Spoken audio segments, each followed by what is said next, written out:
한 절씩 교독하도록 하겠습니다.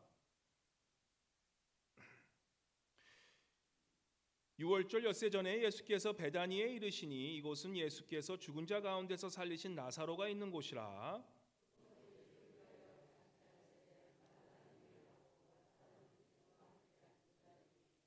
마리아는 지극히 비싼 향유 곧 순전한 나드 한 근을 가져다가 예수의 발에 붓고 자기 머리털로 그의 발을 씻으니 향유 냄새가 집에 가득하더라.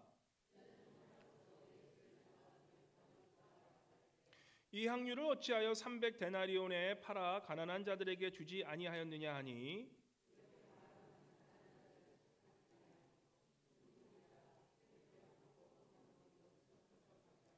예수께서 이르시되 그를 가만두어 나의 장래할 날을 위하여 그것을 간직하게 하라.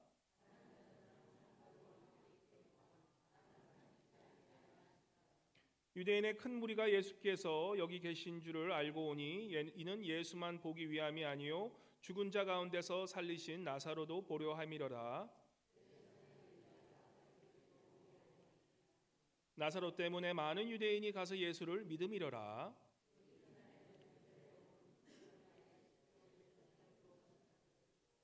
종려나무 가지를 가지고 맞으러 나가 외치되 호산나 찬송하리로다 주의 이름으로 오시는 이곳 이스라엘의 왕이시여 하더라. 이는 기록된 바 시온 딸이 두려워하지 말라 보라 너의 왕이 나귀 새끼를 타고 오신다 함과 같더라.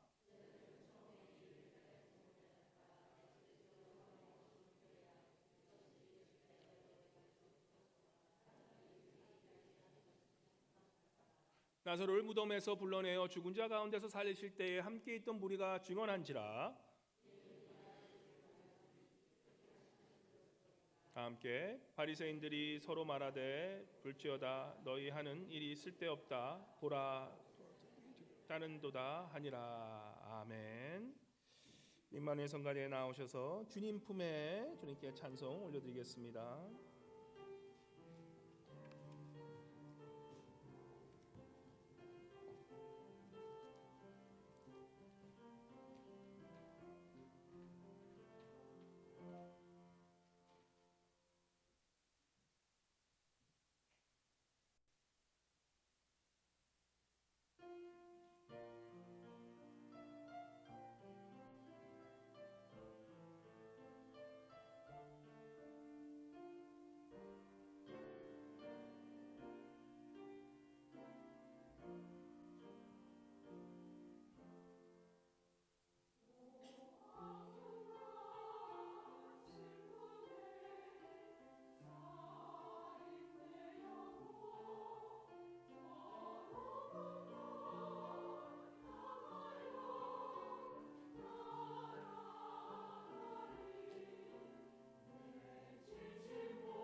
큰 박수로 주님께 영광 올려드리겠습니다.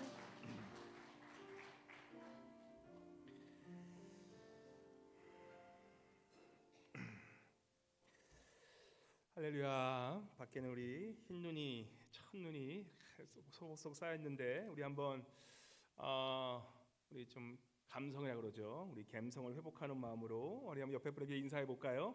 첫눈이 오니 가슴이 설레지 않으시나요? 한번 이렇게 한번 인사하겠습니다.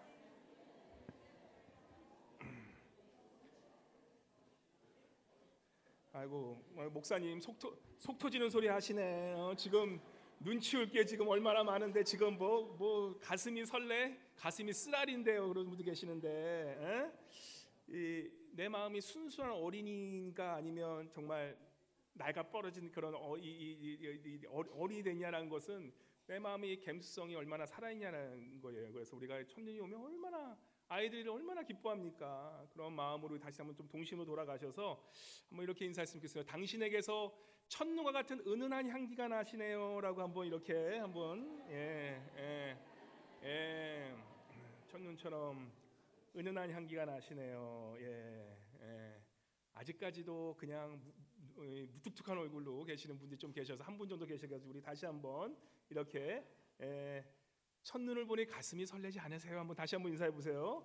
첫눈이 오니 가슴이 설레지 않으시나요? 아멘.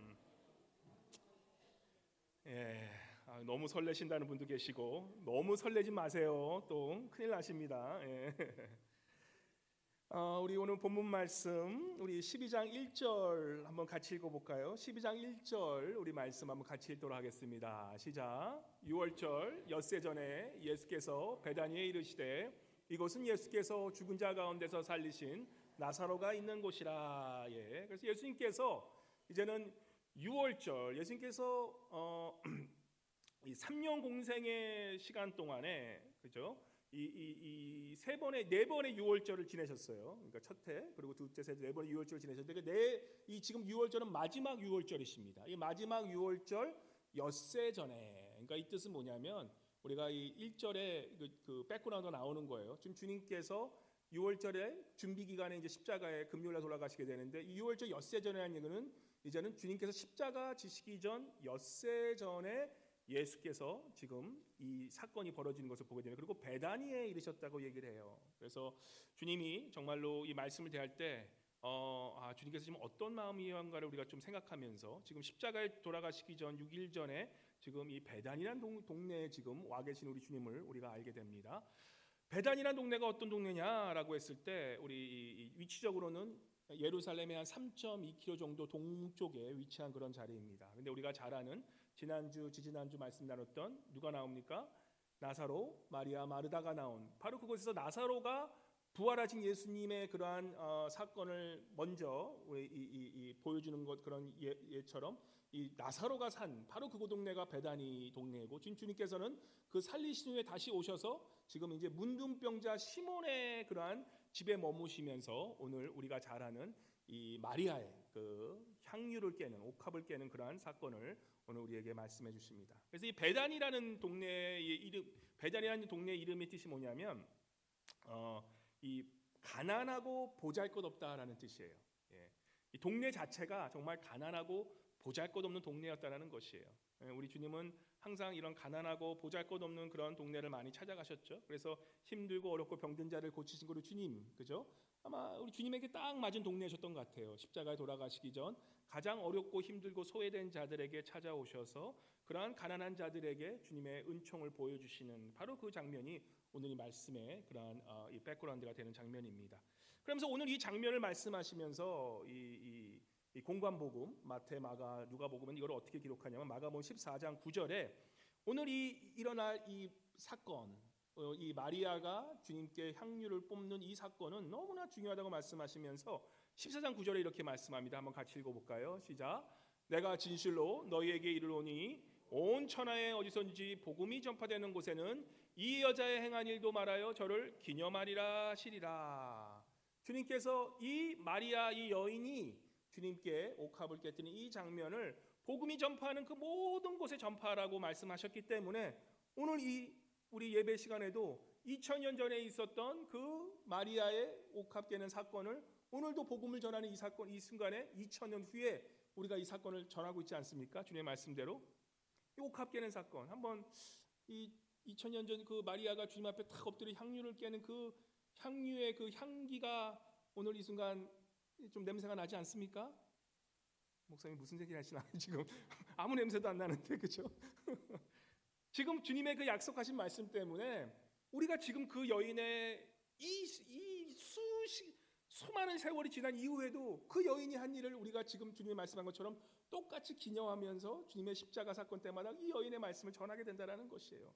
그 여인이 흘린 그 향기가 지금도 여러분과 제가 이런 향기를 맡을 수 있는 그러한 귀한 사건이었다는 것을 이게 보여주면서 오늘 과연 왜 주님께서 이 마리아가 한 사건을 이렇게 귀하게 여기셨는지 오늘 말씀을 통해서 우리가 주님이 말씀해 주신 그런 은혜의 향기를 나누는 그런 시간이 되기를 원합니다.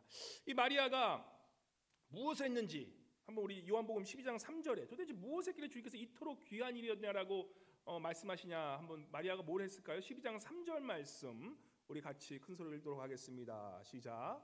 마리아는 지극히 비싼 향유 곧 순전한 나드 한 근을 가져다가 예수의 발에 붓고 자기 머리털로 그의 발을 씻으니 향유 냄새가 집에 가득하더라.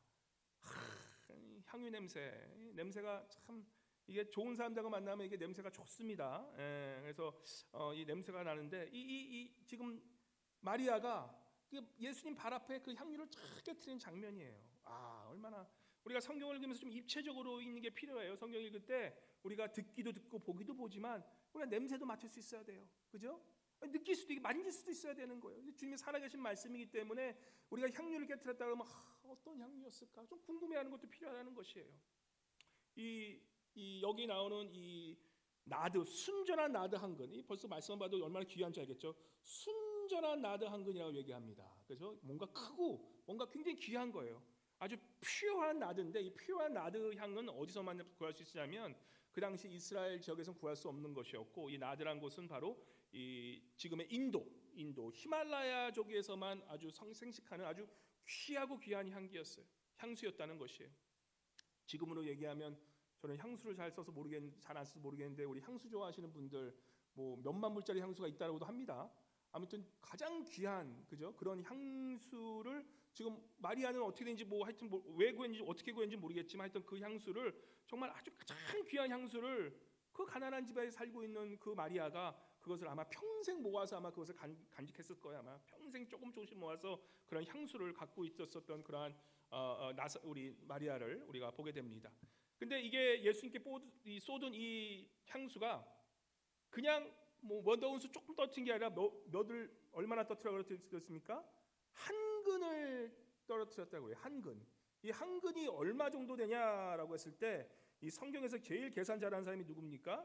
성경에서 제일 잘하는 사람이 우리 이 가룟 유다였어요. 가룟 유다. 가룟 유다는 딱 보면 계산이 되는 사람이에요. 딱 보니까 이게 얼마냐라고 얘기했을 때 5절 읽어볼까요? 이 향유를 5절 같이 읽읍시다. 시작. 이 향유를 어찌하여 300데나리온에 팔아. 그러니까 딱 보면 계산이 탁 나오는 우리 다 선수들 아니죠? 딱 보면 딱 나와 계산이. 300데나리온이에요. 300데나리온. 그 300데나리온 어느 정도였냐면 그 당시에 한 1데나리온은 한 사람이 열심히 일해서 한 근로자가 하루 버는 그런 임금이 한 데나리온이었어요. 그러니까 300데나리온 딱 얘기했을 때 거의 1년치예요. 그러니까 우리 미국 지금 달러로 계산하면 많이 못 버신 분들은 한 5만 불 정도, 많이 버시는 분들은 한 10만 불 정도, 응차바 한 8만 불에서 한 10만 불 정도에 되는 그러한 엄청난 가치가 있는 향수를 예수님의 발 앞에 쏟아 부었다는 것이에요. 그 당시에 이 예루살렘에는 이 이스라엘 백성들에는 관습이 있었는데 특별히 이런 잔치를 할 때 이 귀한 분이 오셨을 때 그것을 머리에 쏟아붓는 그런 관습이 있었는데 이런 향수를 조금씩 이렇게 붓는. 그런데 지금 마리아는 그 향수를 어디에 붓습니까? 발에 붓다. 이거는 이제 이 차원이 다른 거예요. 이 차원이 이 발에 붓는 것은 그렇게 귀한 분이 오셨을 때 내가 그분의 정말 종이 되겠습니다는 그런 마음으로 머리카락으로 그렇게 이 주님의 이 발을 닦는 그러한 모습을 보게 됩니다. 그러면서 우리가 한번 이 순간을 쫙 바라보면서 아니 마리아가 도대체 왜 이렇게 귀한 것을 예수님의 발에 쏟아부었을까라는 그런 질문을 할 수도 있습니다. 그죠?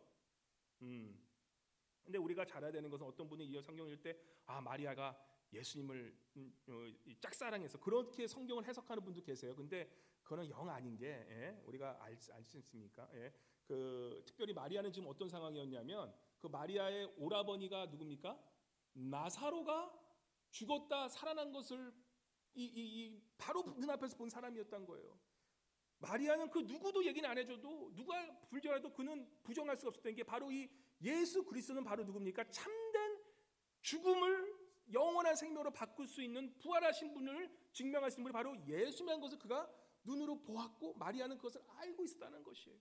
그래서 그가 주님을 사랑하는 그 차원은 남자가 여자를 사랑하는 그런 차원이 아니라 정말 메시아이신 그 예수님을 마리아는 보았고 또 자기가 가장 사랑하는 오빠가 죽었다 살아나는 것을 보았기 때문에 그는 그 예수님을 가장 귀한 메시아로서 그렇게 존경하며 살아가는 그러한 모습을 우리가 보게 되는 거죠. 그래서 이 하나님을 경외하는 마음으로 정말 창조주이신 그 예수님을 사랑하는 마음으로 진심 어린 자신의 모든 것을 주는 그러한 가장 아가페적인 사랑을 지금 이 마리아는 하고 있는 것을 보게 됩니다.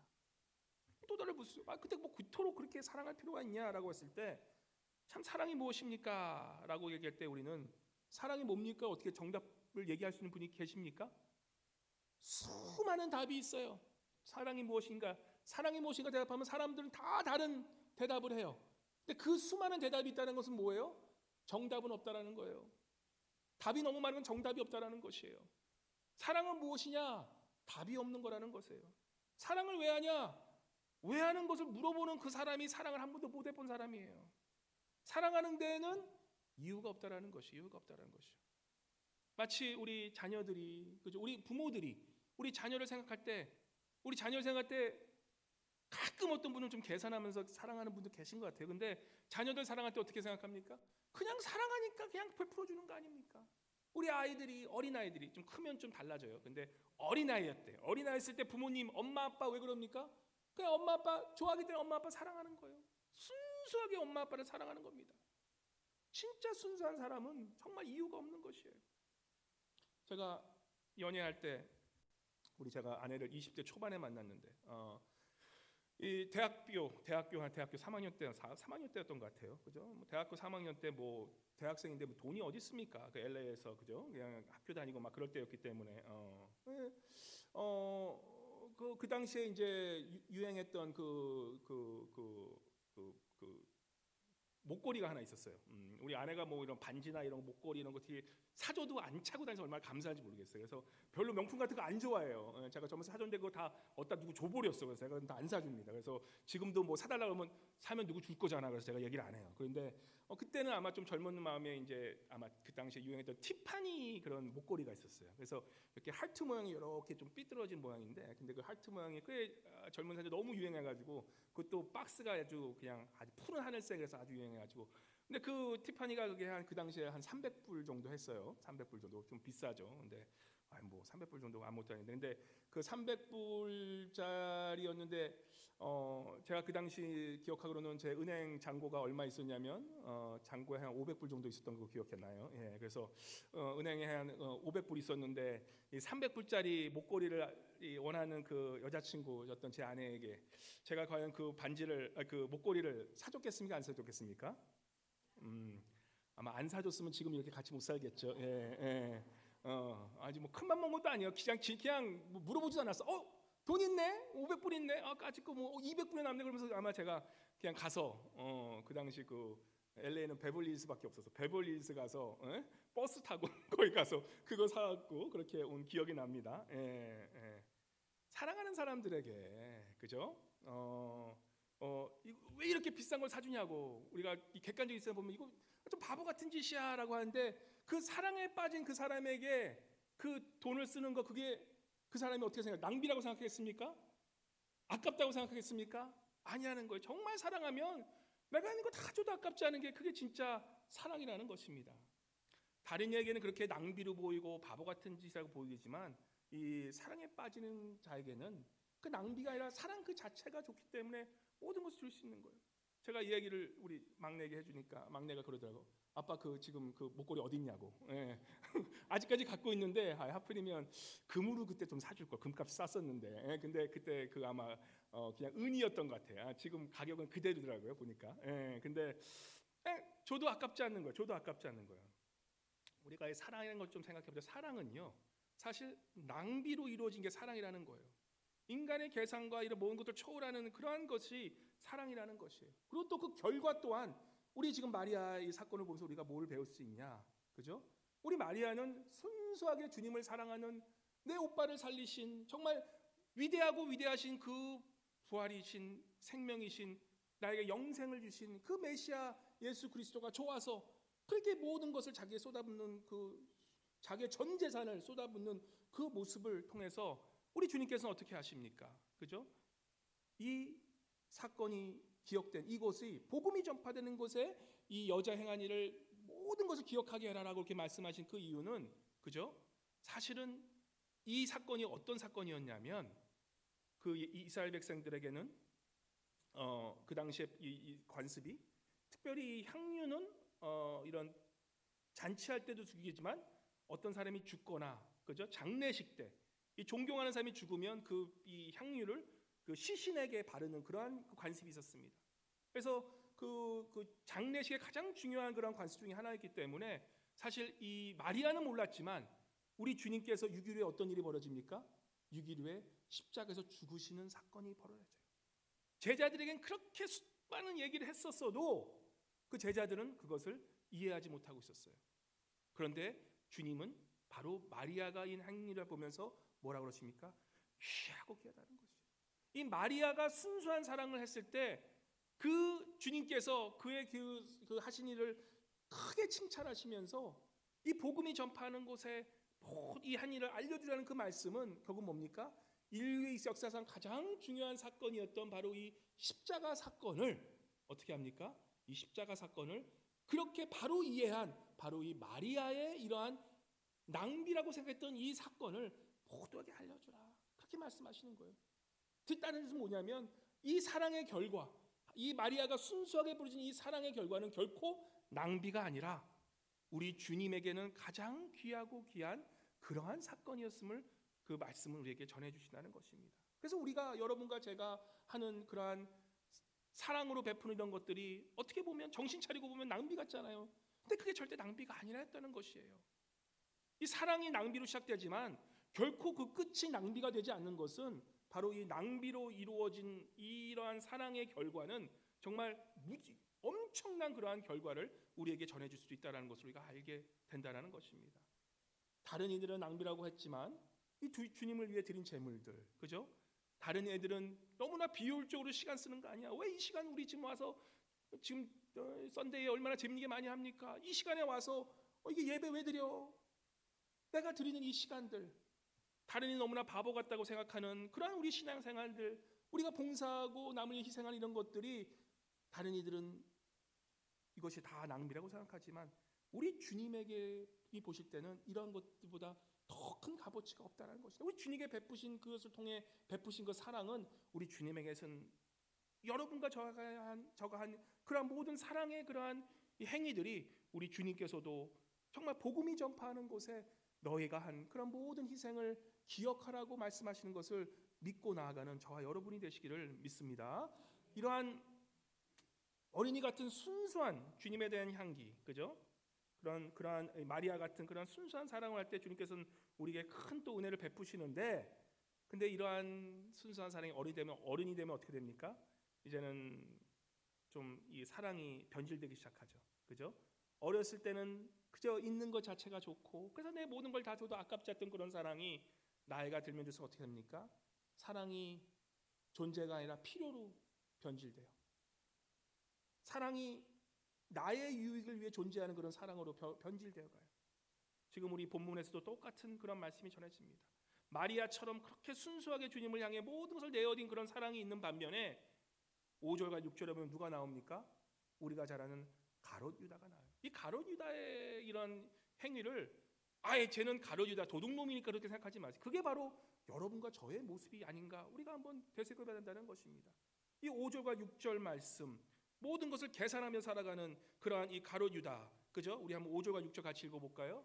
시작. 이 향유를 어찌하여 300데나리온에 팔아 가난한 자에게 주지 아니하였냐 하니 이렇게 말함은 가난한 자들을 생각함이 아니요 그는 도둑이라 돈깨를 맞고 거기 넣는 것을 훔쳐 가미러라. 그죠? 겉으로는 체면삼아 이걸 가난한 자에게 보면 얼마나 합리적으로 좋게 쓸 수 있냐라고 얘기하지만 그의 마음속에서는 벌써 계산이 탁 된 거예요. 이거 300데나리온 10만 불? 야, 이거 엄청 큰 돈인데 사실 우리 그렇게 살지 않습니까? 이 시간 얼마나 이거 드리면 얼마나 내가 할 수 있는데 다 그렇게 계산하고 있는 그러한 가룟 유다의 모습. 사랑이 변질된 그러한 모습입니다. 예. 모든 것이 돈으로 보고 돈으로 가치를 만드는 그런 세상의 가치관을 볼 때, 그죠? 이 가룟 유다는 지금 이 마리아가 예수에게 쏟아부는 이 10만 불의 돈을 절대 용납이 안 되는 거예요. 이것처럼 바보 같은 행위가 없겠습니다. 생각해 보세요. 여러분과 저도 만약에 누가 아는 사람이 갑자기 우리 사랑하는 사람 앞에 그 비싼 제가 제일 아는 제일 비싼 향수는 저 조지오 알마니 향수인데 이 조지오 알마니 그죠? 이런 향수를 갑자기 여기 팍 깨트려 생각해 보세요. 이게 정신 나갔지. 그죠? 이 가룟 유다는 사실 여러분과 저를 대표하는 거예요. 우리 믿는 자들은 사실 우리가 이러한 미국은 특별히 자본주의입니다. 이 자본주의에 살면서 우리가 참된 사랑이 무엇인지 깨닫기 위해서는 우리 정말 돈을 경계하는 그런 철학이 있어야 돼요. 돈이 편하고 좋지만 돈이 얼마나 그 위력이 큰지를 알고 살아가는 것. 돈의 위력이 많은 경우에 하나님보다 더 이 위력해질 수 있는 게 돈이라는 것을, 그래서 하나님을 언제 대체할 수 있는 것이 돈이라는 것을 우리가 알고 살아야 된다는 것입니다. 이번 주에 미국에서 어떤 일이 벌어졌습니까? 계속 가버먼트 셧다운으로 정말 힘드신 분들이 있으세요. 특별히 정부의 가장 안전하다고 생각했던 미국 정부가 지금 엄청난 또 정치적인 그런 휘말리니까 옛날에는 공무원들이 제일 안전한 공무원들이 요즘은 제일 파리 목숨들이에요. 파리 목숨들. 그래서 가버먼트 셧다운으로 지금 수백만 명이 지금 극빈자들, 그죠? 특별히 이 미국 연방 스냅 프로그램에서 저소득층 식료품비 지원하는 그런 프로그램이 끊기는 바람에 정말 그 300~400불 없으면 먹고 살기 힘든 사람들이 지금 이런 대도시 가면 줄을 이었습니다. 앵커러진 점 그것이 좀 덜한데 다른 데 가면 지금 줄을 섰다 그래요. 왜냐하면 그거 못 받으면 먹고 살 수 있는 방법이 없는데, 그죠?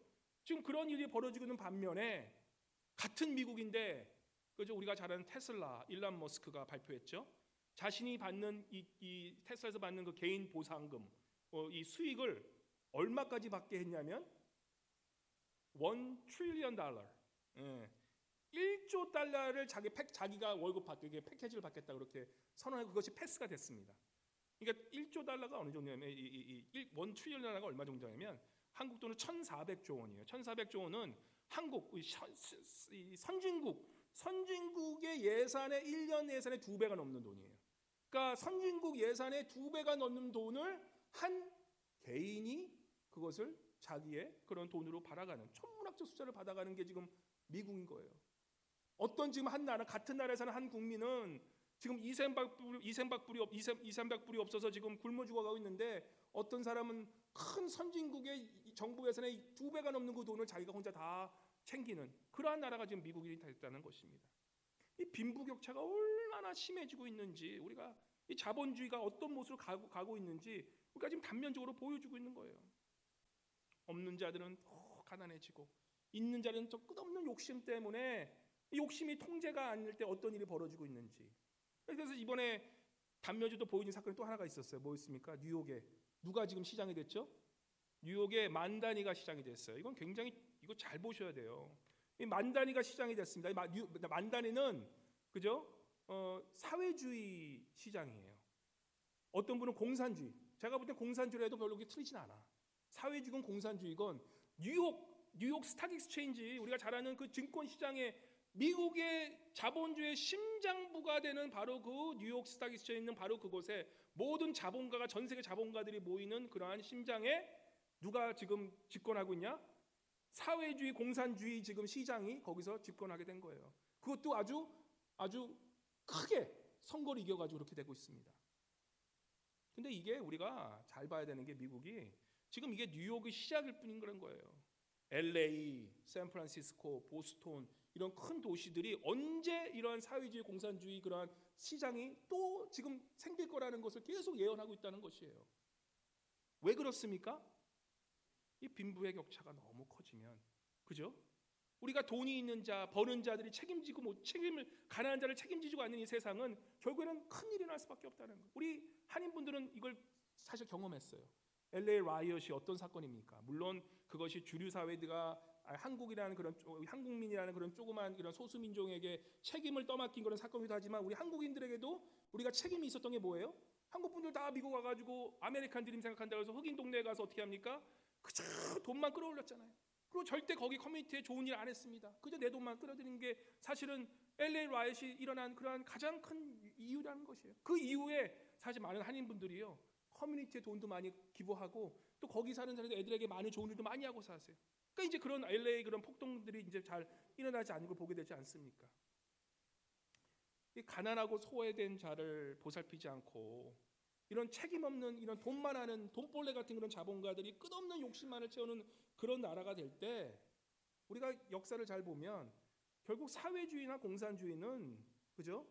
자본주의에서 실박됐다는 것을 알아야 되는 것이에요. 많은 국민들이 돈 있는 사람들이 자기만 챙기고 이 노동자들은 맨날 굶어 죽는데 자기들은 맨날 파티만 하고 있는 걸 보면서 이 많은 사람들이 사회를 뒤집은 현상이 바로 사회주의고 공산주의였다는 것이에요. 이 자본주의가 공산주의, 사회주의는 종이 한 장 차이뿐 것을 우리가 알고 살아가는 것이 중요한데 지금은 사회가 그렇게 되고 가지 않죠. 극과 극으로 가고 있습니다. 이럴 때는 큰 또 역사적으로 큰 일이 일어나는 것을 우리가 생각하면서 여러분과 저만이라도 우리가 이런 좀 돈에 대한 철학을 갖고 있는 것이 중요하다는 것입니다. 그래서 우리가 참 사랑을 알기 위해서는 이 돈이라는 것은 꼭 필요하지만 이 하나님을 대신할 수 있는 이런 큰 위력이 있다는 것을 우리가 돈에 대해서 알아야 된다는 것이에요. 그래서 돈을 숭배하는 것들, 우리가 이것을 늘 경계하며 살아가는 것, 사실 우리가 이 크리스찬으로서 살아가야 될 태도라는 것입니다. 요즘 한국 젊은이들 아이를 많이 낳지 않습니다. 왜 그럴까요? 한마디로 그래요. 물론 사회가 이렇게 됐기 때문에 아이를 안 낳는 것도 있지만 왜요? 딱딱딱 계산해 보면 아이를 낳는 것은 불가능하다. 아예 안 낳는 거예요. 아이 한 명 키우는데 얼마 든다고 생각합니까? 한국에서 10년 전에 나온 리포트가 3억 5천에서 4억이라고 그랬어요. 아마 지금은 적어도 5억 이상이에요. 미국에서도 비싸요. 미국도 많이 아이들 안 낳아요. 지금 요즘, 그죠? 많이 다행히 우리 남미 친구들이 좀 많이 낳아줘서 다행인데, 근데 우리 아시안이나 이 백인들은 아이를 거의 많이 안 낳아요. 결혼도 많이 하고 한국 비슷해요. 근데 왜 그렇습니까? 아이 한 명 놓고 키우는 비용이 한 50만 불이에요, 미국에서도. 근데 50만 불이라는 게 아이를 그냥 먹고 살게 하기는 거고, 아이에게 정말 큰 꿈을 주면서 좋은 대학을 가게 하기 위해서는 얼마 정도 필요합니까?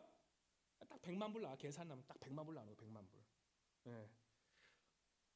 이 젊은 사람들이 이 딱딱딱 쳐봤는데 50만 불, 100만 불 나온다는데 아이를 어떻게 가져? 안 갖는 거예요. 근데 우리 한번 거꾸로 물어봅시다. 자녀를 키우면서 100만 불이 드는 게 그게 바보스러운 일입니까? 우리 어르신들은 기성세대는 그렇게 얘기할 거야. 그게 뭐 바보스러워. 아이를 키우는데 돈이 무슨 상관이야. 우리는 그냥 돈은 생각 안 하고 그냥 키웠잖아요. 그죠? 근데 지금 시대는 그렇게 100만 불을 주고 아이를 키우면 바보다라고 생각하는 것이 바로 이 시대가 되었다라는 것이에요. 너무나 많은 한국뿐만 아니라 미국 사람들이 너무나 이기적인 생각이 되다 보니까 자녀를 그 돈을 주고 왜 키우냐라는 그런 생각으로 접어든다는 것입니다. 얼마 전에 한국에 굉장히 친한 분이 우리 아내에게 연락이 오셨어요. 아내가 요즘에 이제 아내도 좀 이제 갱년기가 와가지고 이제 관절도 조금 이제 그러니까 아마 좀 관절이 좀 이렇게 좀 하다고 얘기했나 봐요. 그러니까 그분이 이제 아내를 굉장히 사랑하신 분 중에 한 분인데 딱 그러세요. 아니 왜 바보처럼 그렇게 이기적으로 무슨 하나님 대충 섬기지 거기서 왜 이렇게 몸도 아픈데 그러고 있어? 막 그럼 화를 내시는 거예요. 그러면서 결론적으로는 이기적으로 살아 이기적으로 네 몸도 좀 챙기고 좀 이거 다 뭐 좋은 거 먹고 막 그런 거 살아야지 왜 그래? 막 그러시죠. 너무 친하니까 너무 사랑하니까.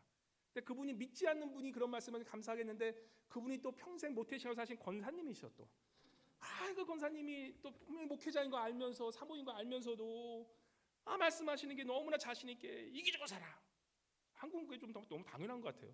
목사님들도 좀 설교 들어보면 목사님들 신부님들이 이기적으로 사십시오 이렇게 아예 대놓고 설교하시더라고요. 그게 요즘 우리의 세상 가치인 거예요. 야, 네 몸뚱아리 지키고 살지 무슨 뭐 거기서 무슨 봉사한답시고 그러고 있냐? 그냥 참 믿지 않는 사람이면 그렇게 그냥 넘기고, 그죠? 사랑하지 않는 사람은 무시하겠는데 정말 아끼는 분들이 그런 얘기를 딱 해버리면 우리가 어떻게 됩니까? 우리도 그럴까? 조금 좀 더 이기적으로 살아볼까? 그런 생각 들지 않습니까? 우리도 똑같이 그런 계산하면서 나의 유익만을 위해 살아가는 그런 가룟 유다 같은 그런 유혹을 우리가 받는다는 것입니다. 제가 사실 목회 우리 교회 하면서 하나님이 한 번도 우리 교회 재정적인 그런 어려움을 준 적이 없어요. 제가 있는 동안은. 그리고 제가 감사하게 우리 교회는 헌금 생활 잘하시는 분이 많이 계세요. 꾸준하게 하시기 때문에 너무나 감사합니다. 저는 왜냐하면 이 헌금 생활은 사실 개인이 하나님께 드리는 그러한 굉장히 고귀한 그러한 것이라고 생각하기 때문에 하나님께 교회나 개인에게 드리는 것이 헌금이 아니라 절대 하나님께 드리는 그러한 것이기 때문에 저는 사실 우리 교회 성도님들이 얼마 내는지 누가 내는지 그것도 잘 알고, 저는 제가 얼마 내리고 제가 언제 내는 것만 알고 있지 다른 분은 잘 몰라요. 제가 지금도 몰라요. 제가 내는 것만 알아요. 근데 가끔 어떤 분들이 목사님 뭐 헌금 이거 문제인데 이거 좀 알아봐 주세요. 저는 그냥 똑같이 말해요. 저는 모르니까 재정부 장로님이나 재정부 계신 분께 모르고 저는 모릅니다라고 얘기합니다. 근데 가끔 신앙생활 안 하신 분들이 오면 그런 분 계세요. 시험 드는 분 계세요. 헌금을 왜 내냐고. 그것처럼 왜 믿지 않는 사람이 오면 헌금 내는 거 보면 제일 어리석은 게 없어 보이는 것 같아요. 근데 저는 그렇게 묻고 싶어요. 그럼 헌금 내지 마시라고. 헌금 내지 말아 보시라고. 그럼 어떤 일이 벌어집니까? 똑같이 지금처럼 살아온 것처럼 우리가 이 세상 자본주의 돈의 노예로 살아갈 수밖에 없게 된다는 것이에요. 돈의 위력은 엄청납니다. 우리가 헌금 생활이라는 것은 무엇이냐, 그죠? 이것이야말로 내가 그 어떤 세상의 어떤 것보다 하나님을 내가 더 경외하고 하나님이 그 어떤 분보다 더 귀하신 분이라는 것을 알고 그것을 훈련하는 것이 헌금 생활이라는 것이에요. 우리가 말로만 그냥 하나님을 사랑한다는 것이 아니라 내가 실질적으로 내 몸에 느껴지는, 내가 감당할 수 있는 이런 것들을 내가 느끼면서 싸우면서 내가 그것을 증명하며 살아가는 것이 헌금 생활이라는 것이에요. 그래서 이 세상에 우리 자본주의 살아가면서 가장 좋은 훈련 중에 하나는 헌금 생활이에요. 11조 내고 이 감사헌금 내고 성경금 내는 거. 왜냐? 바로 그러한 행위를 통해서 내가 하나님이 이 자본주의보다 더 높으신 그러한 돈보다 높으신 하나님인 것을 내가 그것을 생활의 습관으로 가지고 사는 것이기 때문입니다. 단지 하나님이 주신 걸 감사하는 의미도 있지만 더 나아가 이 자본주의의 돈이 우선되는 세상에서 내가 돈보다 하나님이 우선입니다 라는 것을 말로만 하지 않고 내 행위로 보여주는 것이 헌금 생활, 11조 생활이라는 것이에요. 그래서 잘 보면요, 제가 누가 누굴 내지 얼마나 모르지만 그래도 헌금 생활 잘 하시는 보면 큰 재정인 시험을 많이 안 받으세요. 이유가 있어요. 그렇게 하나님께 매일 드리고 살아가는 분 계시면 그분들은 아세요. 이 하나님께서 내가 어려웠을 때, 내가 재정이 어렵다 해도 나를 굶어 죽이지 않으시고 나를 늘 채워주신 분이 바로 하나님이시라는 걸 알고 그렇게 드리는 게 되는 거예요. 그래서 재정이 어려워도 뭐 그렇게 어렵게 안 넘어가. 그냥 어떤 분들은 재정 좀 힘들어지고 비즈니스 슬로우지고 요즘같이 어려워지면 그냥 나자빠져. 근심 때문에. 근데 헌금 생활 잘하시는 분들 그런 것들이 훈련이 됐기 때문에 재정 좀 없으면 내가 요 없는 데서 맞춰서 내가 그냥 거룩하게 살아야지. 그냥 주님이 주시니까 그렇게 살면서 그러한 이 신앙생활이 딱 잡혀진다는 것입니다. 재정 때문에 자꾸 넘어지는 분들은 사실 그건 내가 스스로하게 만든 거예요. 내가 11조를 하나님께 드리는 훈련을 하지 못한 분들은 늘 돈에 매여서 늘 돈 때문에 힘들어하는 그런 생활에서 벗어나지 못하는 계속 세상의 자본주의 노예로 살아가는 수밖에 없는 것이 여러분과 제 모습인 것입니다. 우리가 하나님께 헌금 드리는 것이야말로 얼마나 큰 축복이 되는지 모릅니다. 믿는 우리들의 가장 처음 훈련은요, 그죠? 내가 힘들고 어려워도 주님께 드리며 우리 하나님께서 나를 정말로 굶어 죽게 안 하신다는 것을 믿음으로 살아가는 것, 내 경제적으로 책임져 주신 분이 하나님이시라는 것을 믿고 사는 것이 바로 헌금 생활이고, 저도 정말 이 목회자 들어가면서 하나님께서 그런 훈련을 많이 시키셨어요. 어렵고 힘든 시기도 있었지만 어렵고 힘들 때마다 하나님께 바치는 생활을 했거든요. 우리 결혼할 때도 사실은 정말 없었는데 그 결혼하기 위해서 결혼 자금을 한 8,000불인가 모아뒀어요. 근데 이건 제가 드린 건 아닌데 우리 아내가 갑자기 그 8,000불을 그냥 잘 모르는 이스라엘 선교사님께 드려버렸어. 결혼식 해야 되는데 어떡해. 그래서 그냥 꿔서 잤어요. 아내한테 꿔서 소신 죄송해서 그러니까 네가 드린 거니까 네가 그래서 그렇지만 그 드려서 하니까 하나님께 결혼하고 나서 저에게 정말 이 간증인데 필요한 거 다 채워주신 거 하나님을 물론 풍족하진 아니라도 난 다른 사람에게 조금이라도 나누어 살아갈 수 있는 그런 경제적인 축복을 주님께서 주신 것을 우리가 알게 됩니다. 우리 마리아와 가룟 유다는 재물을 통해 서로 다른 마음이 표출된 것을 보게 됩니다. 마리아는 예수님을 향한 그 재물을 통해서 사랑을 보여주었는데 가룟 유다는 어떻게 합니까? 자신의 탐욕을 드러내요. 이 돈이라는 것이 그런 거예요. 같은 돈인데 어떤 사람은 그것을 자신이 주님을 사랑하는 사랑으로 표현된다면 어떤 사람은 바로 그것이 자신의 탐욕이 드러나는 그러한 이 수단으로 쓰여진 것을 보게 됩니다. 우리가 주시는 이러한 모든 헌금은 사실 하나님이 주셨기 때문에 우리가 감사와 사랑이 담겨 있는 것을 보여드리고 우리가 좀 여러분과 제가 해야 될 것은 뭡니까?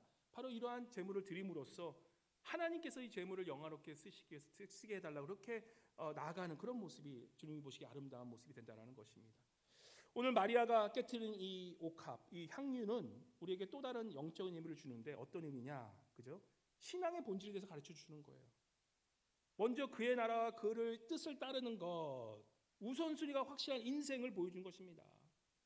돈이란 것, 이 세상의 그런 자본주의 이런 것에 우상 숭배하는 것이 아니라 참된 주님을 내가 어떻게 어느 만큼 사랑하는 것을 보여주고 사랑하는 것, 그게 사실 오늘 이 향유 옥합을 깨뜨린 이 마리아의 그런 신학적으로 굉장히 중요한 사건임을 우리에게 보여준다는 것입니다.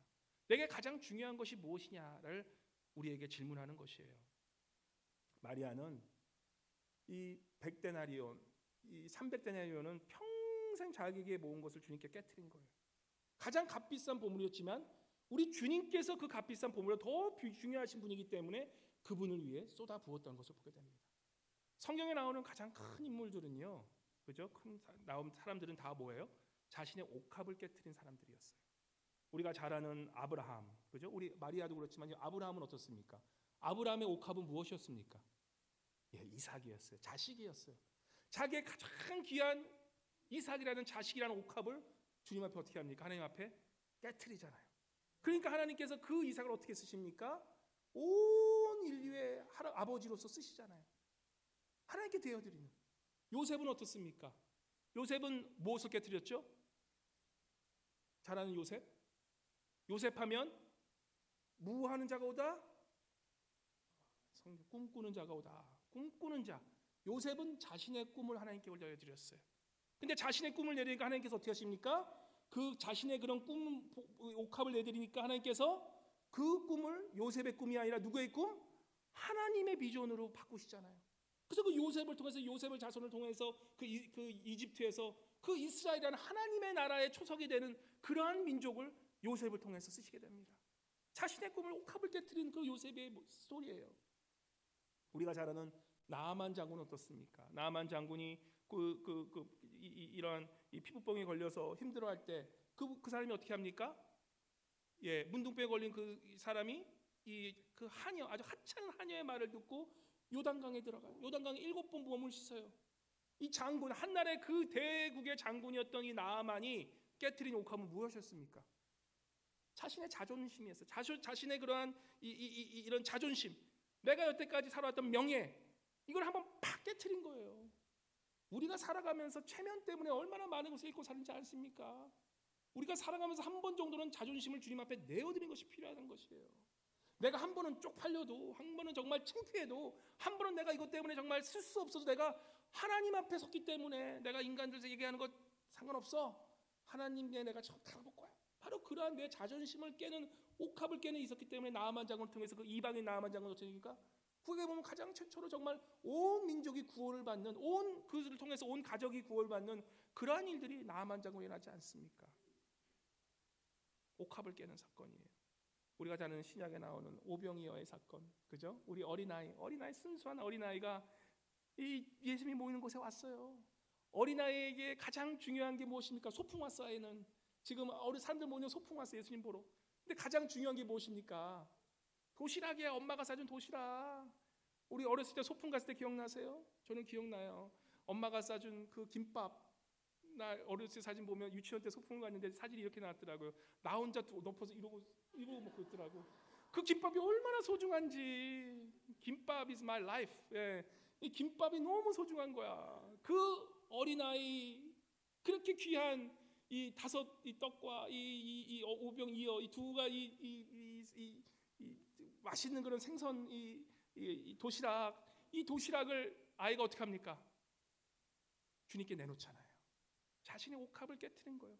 그 옥합을 깨트리니까 어떻게 됩니까? 그 5병의 열을 가지고 주님께서는 5,000명이 넘고도, 그죠? 수많은 그런 이 남는 그러한 것을 하나님께서는 베푸시는 것을 보게 됩니다. 우리 예수님께서 자신의 그 어린아이가 그런 귀한 것을 내놓을 때 크게 아주 그것을 쓰시는 그런 5병의 기적 사건을 보게 된다는 것입니다. 사랑하는 성도님 여러분, 우리가 예수님을 믿는다는 것은 내가 가진 가장 귀한 것을 그 옥합을 깨트리는 그러한 일이 한 번쯤은 있어야 된다는 것입니다. 우리 한번 스스로에게 물어보시기 바랍니다. 나는 과연 어떤 쪽인지, 내가 진리와 생명의 향기를 바라는 그러한 주님을 위해서 나의 옥합을 드리는 그런 마을이와 같은 삶을 살아가고 있는지, 아니면 아직도 계산기 굴려대면서 그러면서 신앙생활하는 가룟유다가 아닌지 한번 스스로에게 돌아보시기 바랍니다. 우리가 이렇게 함께 예배드리고 또 함께 한 식구로 교회 생활을 합니다. 우리가 한번 우리의 공동체로서 우리가 한번 내가 이렇게 신앙생활을 하면서 과연 나는 무엇을 남기고 살아야 될까 정도는 한 번 정도 우리가 생각해 볼 수 있어야 되는 것입니다. 무엇이 영원히 남을까? 무엇이 영원히 남을까? 이번 주에 우리 송동수 권사님 따님 다나가 저한테 동영상 하나를 해줬어요.